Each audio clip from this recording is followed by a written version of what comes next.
तो अभी हमारी कोशिश ये है कि हम ज़्यादा से ज़्यादा लोगों के साथ कनेक्ट हों और उनकी जो भी तकलीफ हैं, जो भी प्रॉब्लम्स हैं, उनके बारे में देखिए। मैं किसी की मैं किसी को मदद नहीं कर सकता हूँ कि मैं पैसे दे दूंगा, ये सब नहीं है।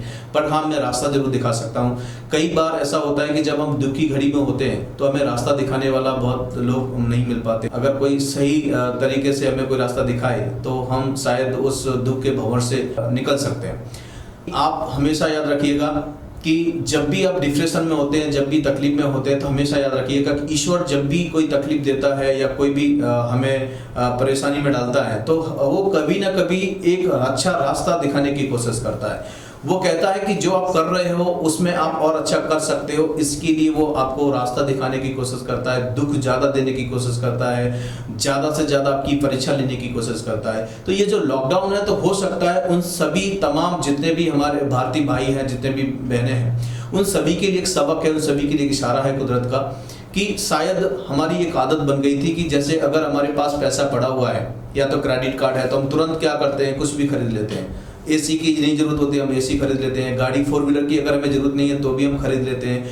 या मान लीजिए कोई भी ऐसी चीज़ खरीद लेते हैं जिसकी हमें जरूरत नहीं होती है, फिर भी हम खरीद लेते हैं। और ईएमआई बहुत जल्दी से हम लोग फंस जाते हैं ईएमआई के चक्कर में, क्योंकि एक इजी वे होता है कि चलो भाई धीरे धीरे भरना है ना, भर लेंगे। ऐसे कर करके काफ़ी जमा हो जाता है, वो जो ईएमआई है बहुत हैवी हो जाती है। इसकी वजह से भी लोग आज डिप्रेशन में। लॉकडाउन में आप देखेंगे जिन लोगों ने घर खरीदे हैं, देखिए कभी भी मैं एक छोटी सी मैं शुरुआत करना चाहूँगा कि बहुत लोग मुझे पूछते हैं कि सर हमें क्या करना चाहिए, लोन लेना चाहिए कि नहीं लेना चाहिए, है ना। तो मैं सभी को बताना चाहता हूं कि लोन जरूर लेना चाहिए, लेकिन लोन कैसा लेना चाहिए इसके विषय में मैं चर्चा करूंगा कि आज मेरे साथ जो भी यूथ जुड़े हैं, जो भी बिजनेस कर रहे हैं, उन सभी के लिए जानकारी के लिए मैं बता दूं कि लोन किस तरह का लोन लेना चाहिए।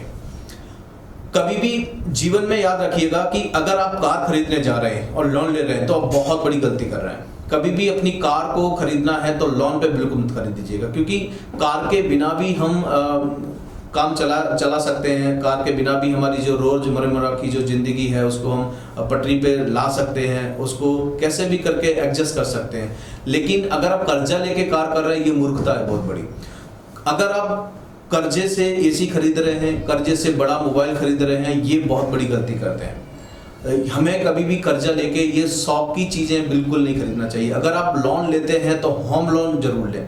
होम लोन बहुत जरूरी होती है कि क्या होता है कि हमारे पास 20 लाख 25 लाख 50 लाख इकट्ठा पैसा नहीं होता है। तो होम लोन में अगर आप ईएमआई लेते हैं तो सबसे बड़ा फायदा क्या होता है कि सरकार जो होती है होम लोन पे ब्याज बहुत कम लेती है, उसका इंटरेस्ट होता है बहुत कम होता है। और दूसरी बात ये होती है कि अगर होम ले रहे हैं तो आप बेफिजूल खर्चा नहीं कर रहे हैं। आप जिस घर में रह रहे हैं वैसे भी आपको रेंट भरना पड़ता है, तो अच्छा होगा कि आप क्या करें कि होम लोन लें और फालतू की चीजें बिल्कुल न लें। देखिए मैं इसलिए बता रहा हूँ कि लॉकडाउन के बाद बहुत लोगों को पछतावा हो रहा होगा कि मैंने ये चीज क्यों ली, मैंने ये चीज ली, इसकी ईएमआई नहीं भर पा रहा हूँ। बहुत लोग मुझे मिले कि सर मेरी कार का लोन नहीं भर पा रहा हूँ, मैं क्या करूँ, मेरी 2 व्हीलर का लोन है, मेरा मोबाइल का बड़ा लोन है। ये सारी जो चीजें हमें कम से कम लॉकडाउन में पता चला ये फालतू चीजें थी, जिससे हमें अभी ज्यादा पैनिक होना पड़ रहा है, ज्यादा दिक्कत आ रही है। देखिए हमारे हिंदुस्तान में अभी ऐसा कोई प्रॉब्लम नहीं है कि लोग खाने के बिगर मर रहे हैं, ऐसा तो हो ही नहीं सकता है। बहुत लोग हेल्प करने वाले हैं, बहुत लोग कहीं ना कहीं से खाने का एडजस्ट हो जाता है। लेकिन अगर हम ईएमआई ले रहे हैं तो बहुत बड़ी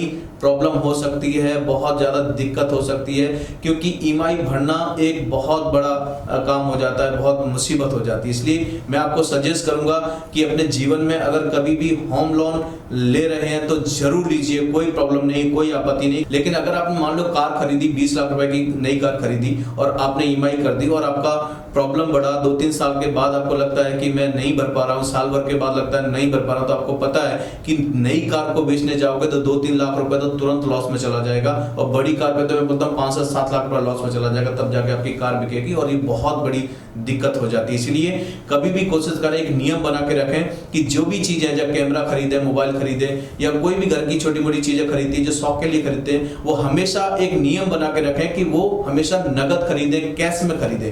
कभी भी उधार नहीं खरीदें, क्रेडिट से नहीं खरीदें, कोई कार्ड यूज न करें। ये बहुत बड़ा जाल है बैंकों का जो आपको बुरी तरह फंसा सकता है। इसलिए मैं सभी को सजेस्ट यही करूंगा, सभी से मैं यही रिक्वेस्ट करूंगा कि कभी भी आप ईएमआई पे छोटी मोटी चीजें बिल्कुल न खरीदें। आपको छोटी चीजें लगती है कि कुछ नहीं, 0 इंटरेस्ट पे लग रहा है, लेकिन इसके पीछे बहुत बड़ा कुमाड़ होता है, बहुत बड़ा अत्याचार होता है आपके पास। क्योंकि एक अगर पेनल्टी लगती है तो सीधा 900 रुपए, कई बैंक 500 लगाती है, 200 लगाती है, अलग अलग तरह के बैंकों के रूल्स होते हैं। वो पेनल्टी लगाते हैं, फिर ब्याज पे ब्याज लगाते हैं, बहुत दिक्कत होती है। इसके लिए हमने एक शुरुआत की है कि हम लोग एक पैकेज लॉन्च कर रहे हैं जिसमें स्कूल, चाहे कहीं भी स्कूल हो, गुजरात में हो, आउट ऑफ स्टेट में हो, पूरे हिंदुस्तान में कहीं भी स्कूल हमें हायर कर सकता है। हम लोग छोटी सी फीस लेके आपको पूरा पैकेज देते हैं जिसमें 10 मोटिवेशनल सेमिनार केवल टीचर के लिए होते हैं और उसमें कम से कम 4 मोटिवेशनल सेमिनार स्टूडेंट्स के लिए होते हैं जो एग्जाम से ठीक पहले हम करेंगे, जिससे वो अपना पूरा कंसंट्रेशन पढ़ाई पे कैसे लगा सके।